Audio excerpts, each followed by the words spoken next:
In the School of Athens painted by Raphael, you can see people talking together in groups. There's Plato and Aristotle in the middle, and to the left are Socrates and his students. To the front, there's the mathematicians, including Pythagoras. To the right are the natural scientists around Euclid. But there's one person who's alone. That's Diogenes. People who follow the thoughts of Diogenes are called the Cynics, the School of Cynicism. The word cynic comes from the ancient Greek kynikos, meaning dog-like.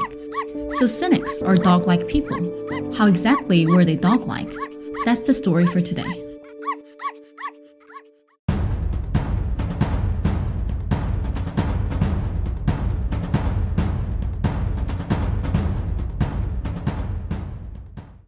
Diogenes lived alone in a wooden barrel in the middle of the marketplace of Athens.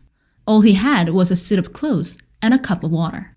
But one day when he saw a boy drinking water with his tongue, he threw away the water cup, saying, "I didn't need a cup after all."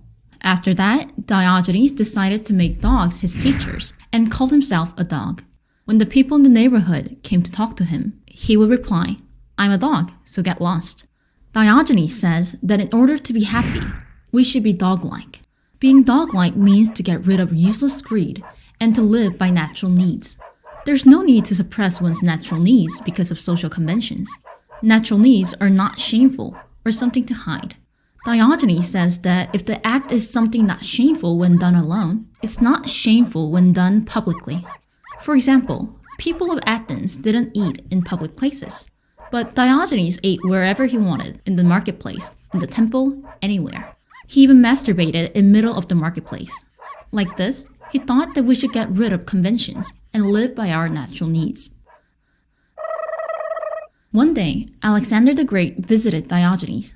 Diogenes was sitting in the sun and dozing off. Alexander the Great said that he would grant Diogenes a wish, asking if he needed anything. Diogenes said that he had one wish, and that it was that Alexander would move to the other side so that he wouldn't block the sunlight. Alexander's soldiers must have pulled out their knives, but Alexander stopped them, saying, "If I were not Alexander, then I would wish to be Diogenes." To that, Diogenes answered, "If I were not Diogenes, I would still wish to be Diogenes." If this conversation actually happened, both seemed like pretty cool guys to me. Why did Alexander want to be Diogenes? Alexander the Great's father was murdered, and his mother was stoned. So the great conqueror relied on alcohol to forget everything. He drank every day. Then one day, he didn't wake up for 10 days and ended up dying at 33 years of age. So it may not have been a joke that he wanted to be Diogenes. Although the word cynical comes from cynicism, cynicism seems far from being cynical. What does it mean to be cynical? It means being critical of the world from a distant perspective and being mocking. Diogenes wasn't cynical, but instead he actively criticized the world. Is asking Alexander to move out of the sunlight cynical? No, Diogenes gave a strong message. Money, fame, and power is nothing. He's showing through a performance that those things do not bring happiness. One day, Diogenes held a lamp when he was walking around in the daylight and seemed to be searching for something. When people asked, "Why are you holding a lamp in the daylight?" Diogenes answered, "I'm looking for a man. I can't find one in this city." Diogenes thought that it was important to train his body. So in the summer, he trained to endure the heat by rolling on the hot sand. In the winter, he practiced holding bronze statues in the street and enduring the cold. And he begged in front of a statue, saying he was training to be rejected when begging. Diogenes was more of an artist than a philosopher, his life being the ultimate performance art. There are two traditions of Western philosophy. There's the mainstream philosophers, beginning from Plato and leading to Aristotle, Kant, and Hegel. Then there are the philosophers who strayed from the mainstream, from Diogenes and leading to Schopenhauer and Nietzsche. Plato was the beginning of model philosophy, while Diogenes was the beginning of rebel philosophy. That may be why, but there are many stories involving Plato and Diogenes. When Plato talked about the world of ideas, saying that there is the idea of desks and also the idea of cups, Diogenes asked back, "I can only see the desk and cups in front of me, but where the hell is the idea?"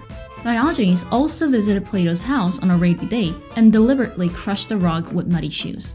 Plato defined humans as the featherless biped. Upon hearing this, Diogenes plucked the feathers off a chicken and said, "Is this the human you are talking about?" After that, Plato added the words "with nails" when talking about humans. Obviously, the two didn't get along well. Plato is the philosopher who established the system of traditional ideas in the city-state, and Diogenes thought that all customs and vanity should be destroyed. So there's no way they got along well. Plato even called Diogenes a Socrates gone mad. Let's wrap up. First, Diogenes says that we should be dog-like in order to be happy. To be dog-like means to get rid of unnecessary greed and to follow our natural needs.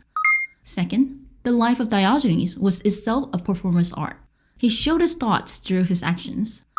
Third, Diogenes was on the opposite side of Plato. Plato is a philosopher who established a system of traditional ideas in the city-state, and Diogenes thought that all such traditions should be destroyed.